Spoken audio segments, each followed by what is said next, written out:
Hello friends, स्वागत करते हैं आपका अपने एक और नए वीडियो में। आज की वीडियो में हम बात करने वाले हैं कि हमें नौकरी के टाइम में क्या-क्या चीज़ें सावधानी रखनी होती हैं, किस तरीके से हमें काम करना होता है। क्योंकि अभी कल की डेट 8 तारीख में हमारे जो एसडीओ साहब थे उनके द्वारा एक लेटर हमें दिया गया और उसमें हमसे पूछा गया कि आप जो 1 हफ्ते का टाइम रहा, आपने इसमें कोई काम नहीं किया है।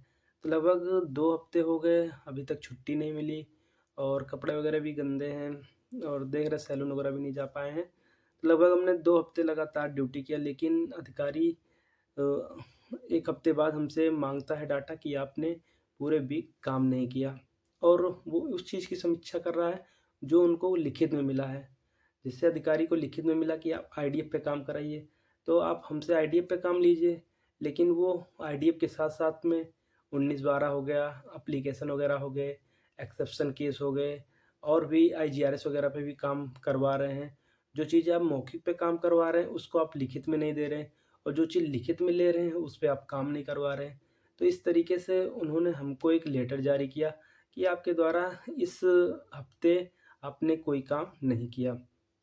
जिसमें कुछ काम थे फ़िलहाल, लेकिन जो शुरुआत के टाइम थे उसमें अधिक काम जो था अलग ले रहे थे, तो उसमें जो रिपोर्ट थी वो ज़ीरो थी। तो इस तरीके से उन्होंने लेटर दिया। लेटर देने का उनका पर्पज़ क्या था, क्योंकि जिस चीज़ की समीक्षा बड़े अधिकारी करते हैं, तो जब उनसे पूछा जाएगा कि आपने इस पर काम क्यों नहीं कराया या आपने अपने जो टीजी2 थे उनके ऊपर क्या कार्रवाई की, तो वो भी अपनी ड्यूटी बचाने के लिए, अपनी नौकरी बचाने के लिए क्या करते हैं, एक लेटर जारी कर दिए और दे दिए आपको कि हम जैसे जब कोई बड़ा अधिकारी उनसे पूछेगा कि आपने क्या कार्रवाई की, तो वो भी दिखा देंगे, सर हमने तो इनको लेटर पहले ही दे दिया था और ये लोग काम नहीं किए। वो जो हमसे मौखिक काम करवा रहे हैं वो तो अलग चीज़ है, लेकिन जो लिखित में है वो उस पे भी हमसे डाटा माँग रहे हैं। तो उनके द्वारा यही लिखा गया कि काम में रुचि ना होने के कारण और इस डेट में आपने ये काम किया, मगर जिस चीज़ की वो माँग कर रहे थे, उस चीज़ पे उन्होंने काम नहीं करा। तो वो सब चीज़ें माँगा गया था डाटा, तो वही सब चीज़ें हम भी बैठकर रात में अभी लगभग साढ़े 11-12 बज रहे हैं। आप देख रहे हैं, ये हम भी बैठ के बना रहे थे, क्योंकि ये स्पष्टीकरण है, लगभग 3 से 4 पेज का है।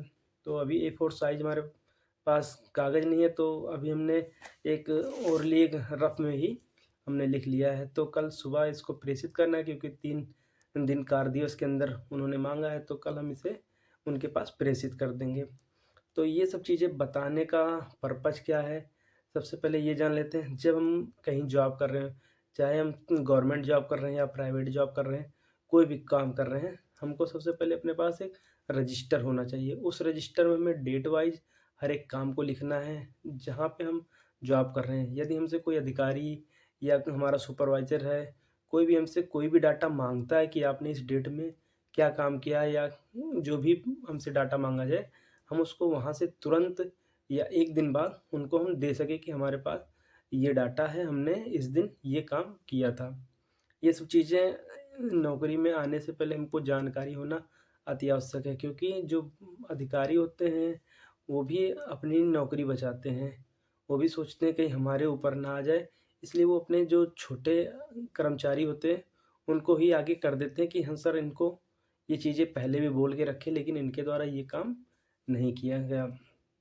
तो ये सब दिक्कतें होती हैं, नौकरी है, नौकरी में चलता रहता है, नौकरी में लेटर इधर से उधर आते-जाते रहते हैं। इसमें कोई इतनी बहुत बड़ा काम नहीं है, क्योंकि जितनी डेटों में इन्होंने हमको लेटर दिया है और हमसे पूछा गया, तो उनमें हमने लगभग काफ़ी ज़्यादा काम किए हैं।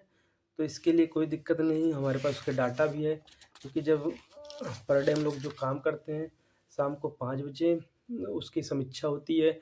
वो चीज़ें हम अपने ग्रुप में डालते हैं कि हमारे द्वारा क्या-क्या काम किया गया। तो हमने अपने ग्रुप से निकाल के सारा डाटा नोट कर लिया है, तो ये लेटर जो है कल हम अपने साहब को प्रेषित करेंगे। तो यही सब था, सोचा क्यों ना आपके साथ शेयर किया जाए, क्योंकि ये सब हमें जानकारी भी होना आवश्यक है। क्योंकि जो हमारे बड़े अधिकारी होते हैं, उनसे हमें चलना, साथ में भी चलना है और उनसे बच के भी रहना है। क्योंकि हमें अपना काम सबसे पहले करके रखना है और जो भी काम हम कर रहे हैं उसको लिखित में रखना है, ताकि हमसे कभी भी कोई चीज़ पूछा जाए, हम उसको बता सकें। तो यही सब था, तो सोचा क्यों ना शेयर किया, क्योंकि रात के भी 11 साढ़े 11 बज रहे हैं, तो बैठ के हम भी लिख ही रहे थे। तो मिलते हैं आपको अपने नेक्स्ट वीडियो में, तब तक के लिए बाय बाय, जय हिंद।